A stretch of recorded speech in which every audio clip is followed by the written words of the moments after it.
Hey buddy, how are you doing? Just swimming around? I gotta get you some more water. I'll do that tomorrow, hopefully.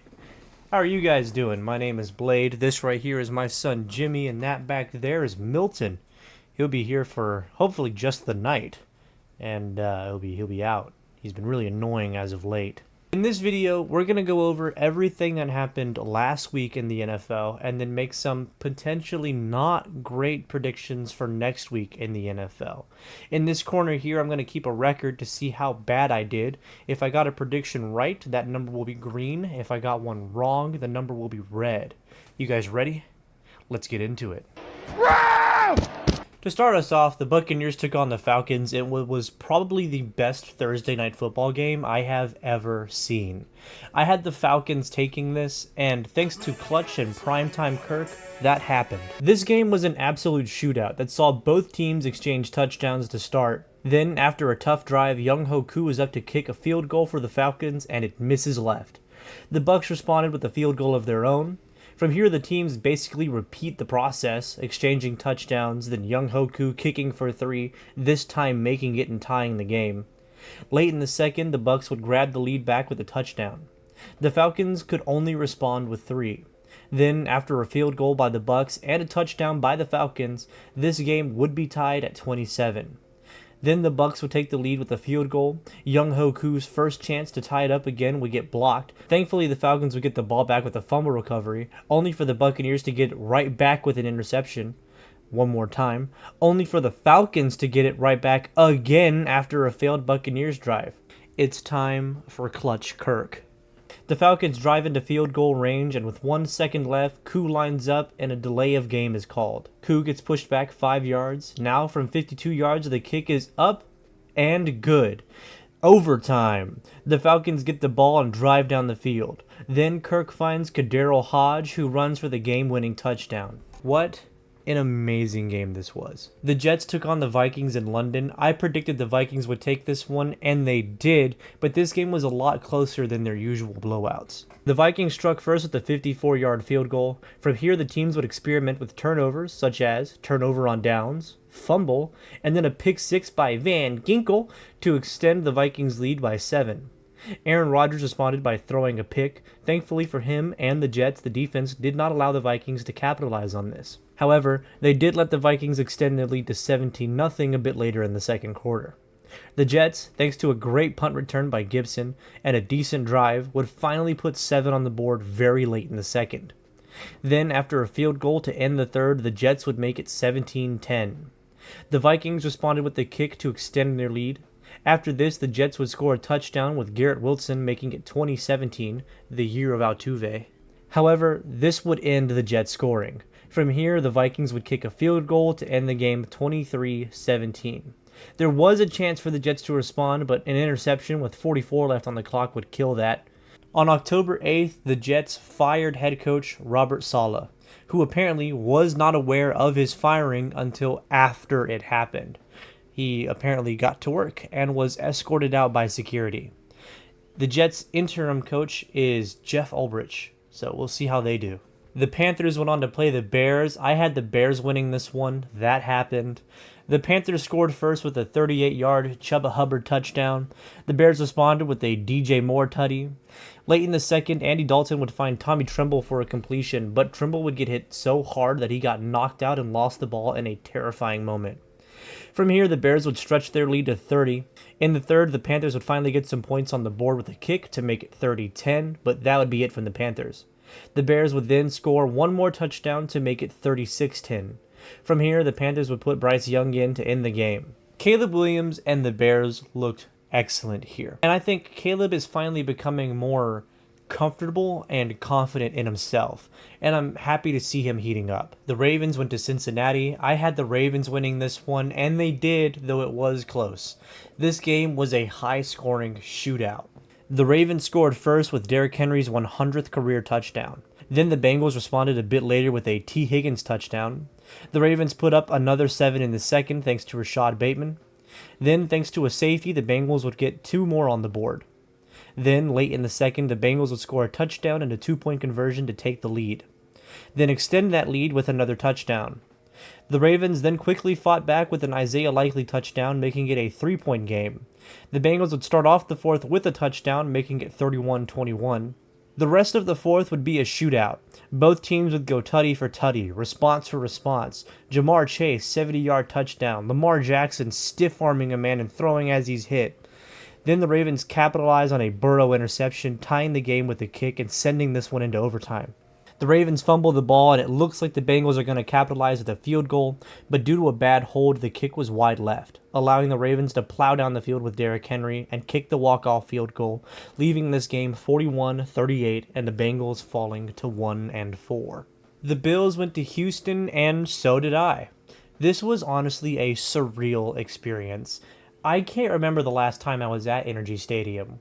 The energy was just so amazing. Like, words can barely describe it. I got to watch my Texans beat the Bills, and not only that, but I got to see the H-Town Blue uniforms in person, and they were gorgeous. They even made Toro H-Town Blue.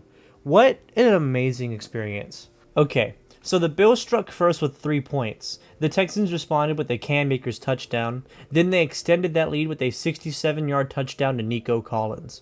Unfortunately, Nico, after this play, walked off the field with an injury. To end the first, Allen would make a very strange play, and the ref would forget what sport he was officiating.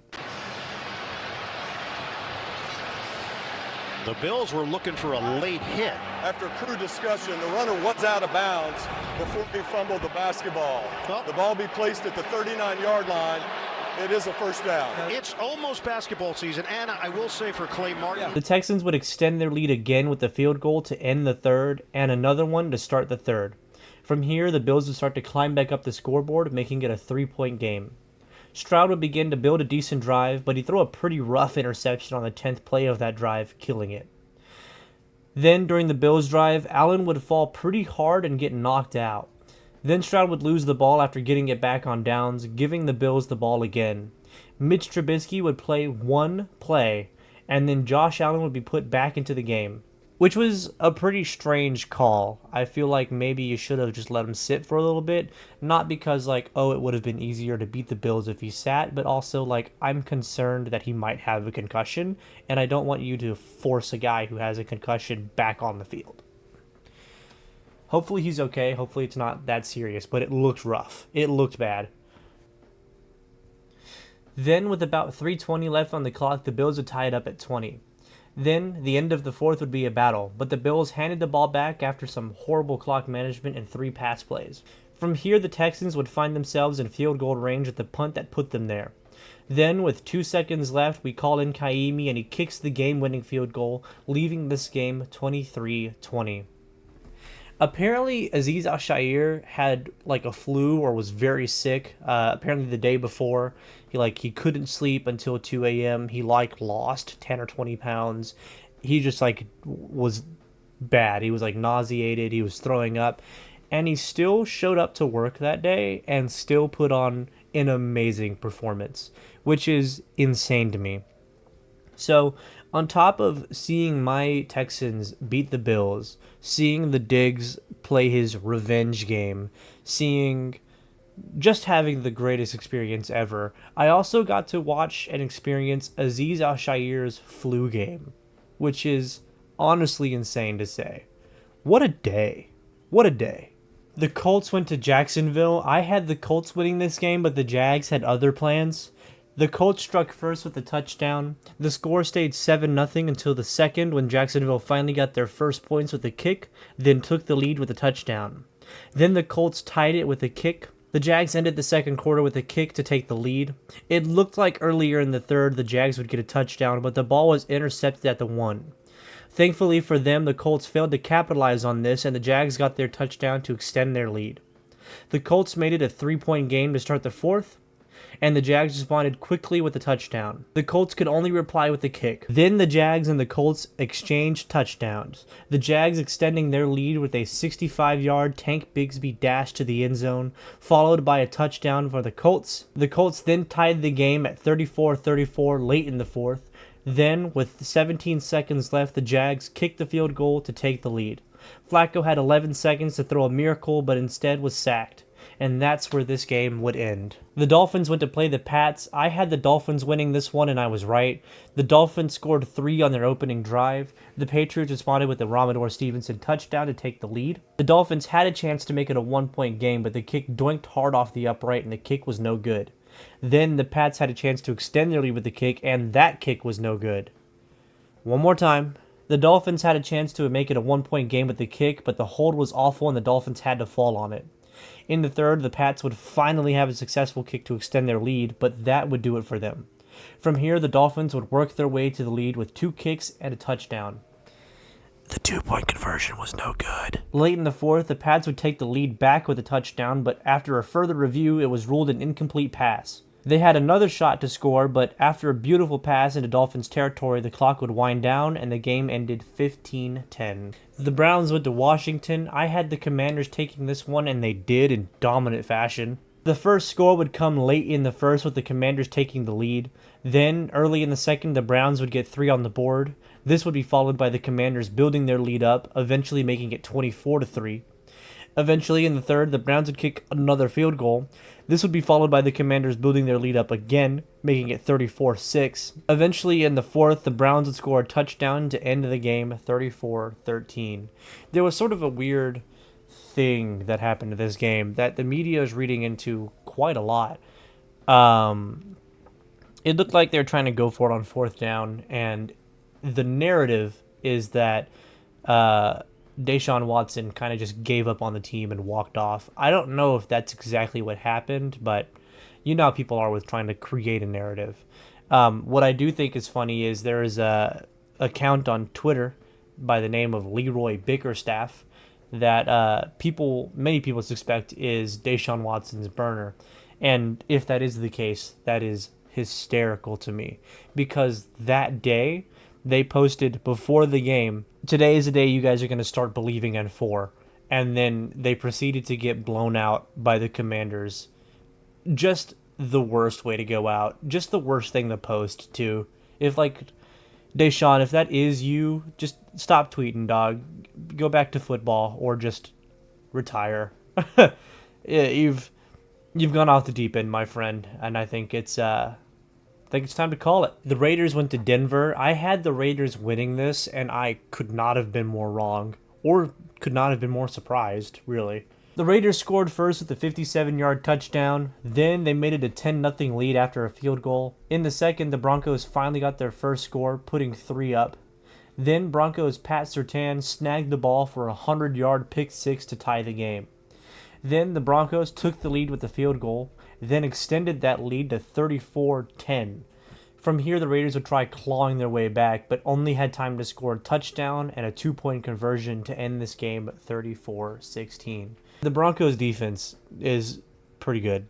I haven't sat down and watched a game from them, but I think they might start turning it around here. I don't know. Bo Nix seems to be really fired up and seems to really want to win. So I think they're going to start heating up here a little bit. Or I might just eat my words. We'll see. The Cardinals took on the 49ers. I had the 49ers winning this, and I was close, but no cigar. The Cardinals took this one. The Cardinals scored first, with Kyler Murray taking it in himself. Then the 49ers kicked a field goal, making it 7-3, and then scored a touchdown with Kittle to take the lead. The Cardinals then tie it with a kick. After that, the 49ers took and extended their lead with a kick, a blocked kick return, and another field goal, making it 23-10. But that would close out the 49ers scoring. From here, the Cardinals would work their way into the lead with a field goal, a touchdown, and a 2-point conversion, with the field goal leaving this game 24-23. The Packers took on the Rams. I had the Packers winning this one, and they did. The Packers scored first with a touchdown on the opening drive. The Rams scored a touchdown in the second to tie the game, then extended that lead on a pick six thanks to Jordan Love haphazardly throwing to avoid a safety. The Packers would score on a field goal to end the second, then take the lead back with a Tucker Kraft touchdown. Then were able to capitalize on an interception with a touchdown. Xavier McKinney now has 5 straight interceptions, 1 for each game, making it 24-13. And that would do it for the Packers. From here, the Rams would try to fight back, scoring a touchdown in the fourth to make it 24-19, but that would close out the scoring for this game. The Giants would take on the Seahawks. I had the Seahawks winning this one, and shockingly, the Giants would pull out the dub here. The Seahawks scored first in the craziest way possible. The Giants managed to get down the field and tried to punch in the touchdown, but the ball was dropped and scooped up by Rashawn Jenkins for a 102-yard touchdown return. The Giants did get a touchdown to respond and tie the game, then took the lead with a field goal. This was followed by the Seahawks tying it up again with a kick of their own. Then the Giants took the lead back with a touchdown in the third. The Seahawks could only respond with 3. Then the Giants extended their lead with a kick to end the third, making it 20-13. Good year. Then in the fourth, the Giants would kick another field goal to make it 23-13. With 2:10 left in the fourth, the Seahawks would finally get another touchdown to make it 23-20. The Seahawks had a chance to tie it with a kick, but the kick was blocked and returned for a Giants touchdown, ending this game 29-20. The more I watch this, the crazier it gets. Isaiah Simmons jumped over the center and then pushed the kicker to block the kick and allow the return. The Cowboys went to Pittsburgh. This game almost didn't happen. Rain and lightning would bear down on the field, but eventually players would take to the field and the game would start late. The Cowboys scored first with the field goal. This was followed by the Steelers tying it. The Cowboys would then take the lead back with another field goal in the second. The Steelers would score a touchdown in the third to make it 10-6. Then the Cowboys scored early in the fourth to make it 13-10. Then with 4:58 in the fourth, the Steelers would score another touchdown to take the lead. Then with 23 seconds left, the Cowboys scored another touchdown, snagging the lead right back and concluding the longest NFL Sunday in the history of the NFL. This game ended at 1 a.m. Dak Prescott threw for 352 yards, 2 touchdowns, and became the first quarterback to throw 2 interceptions and 2 touchdowns on 2 different days in the same game. And that brings us to Monday night. Saints versus the Chiefs. I had the Saints winning this because I wanted to see an upset, but she was in attendance. The Chiefs scored first with a touchdown, then boosted that lead with a field goal. The Chiefs then extended their lead with a couple of kicks. With 1:40 in the third, Mahomes would throw a pick to a big guy and gifted us one of the funniest calls in a minute. That was a thick pick! That was a thick pick! The Saints would then add 7 to their score, making it 16-13. That would do it for the Saints. From here, the Chiefs would build up their lead to 26 with a touchdown and a kick, ending this game 26-13. Alright, that brings us to my Week 6 predictions. Here, I go over all of the matchups and give you my thoughts on who I think is going to win. You ready? Let's get into it. Starting us off Thursday night, we have the 49ers taking on the Seahawks. I think the Seahawks will take this one. The 49ers are a bit hurt right now and seem to be struggling due to it. Then the Jags take on the Bears in London, innit bruv? I feel like the Jags take this. I feel like after last week's win, they're going to start heating up. Not only that, but the Jags are like 6-5 in London. They always do super well there. It's like their second home. I think they'll be just fine. Then the Ravens take on the Commanders. This is going to be a shockingly good matchup. It'll be a shootout for sure. I'm going to say the Commanders here, but this has the chance of being an incredibly close game within anybody's game feeling to it. Then the Cardinals take on the Packers. This one is also going to be a pretty close game. I feel like the Packers take the dub, but I won't be surprised if the Cardinals pull this one off. After that, the Texans take on New England. Nico Collins is out with a hamstring injury, and he's going to be out for a few weeks. We'll also be starting Dameon Pierce for running back. On the other side of the field, the Pats are starting Drake May over Jacoby Brissett. I can only hope that the football gods continue to bless us. Then the Buccaneers are heading to New Orleans. It does seem like the Saints' energy is starting to fade pretty quickly now, so I'm gonna say Buccaneers here. But it should also be mentioned that the Saints will be starting Spencer Rattler this week, so we'll see how that goes. Then the Browns play the Eagles. The Eagles take this easily. Then the Colts play the Titans. I have the Colts here. The Chargers take on the Broncos. I think the Broncos start gaining some traction here and take it. The Steelers play the Raiders. Both of these teams are coming off a loss, so I think it'll be a battle to see who's going to be able to bounce back, and I think it's going to be the Steelers. Then the Falcons play the Panthers. This is a give me Falcons win. Then the Lions play the Cowboys. The Lions had a bye week last week. I see them coming in fresh and taking this win. Then the Bengals play the Giants. This is a game of bad versus mid. I honestly don't really know here. I'm going to say the Bengals here, but I mean, this team just seems to find new ways to lose, so you never know. Then lastly, we have Monday night, the Bills and the Jets. The Jets are now working with the new coach, and I think they'll struggle trying to get used to how he coaches. The Bills bounce back here. Alright, that'll do it for this video. Thank you guys so much for watching. Be sure to smash the like button and kick the subscribe and other stuff that cool YouTubers say. Feel free to leave a comment and tell me your thoughts. Give me your predictions. I love hearing them. I'll see you guys next week. Stay safe, y'all.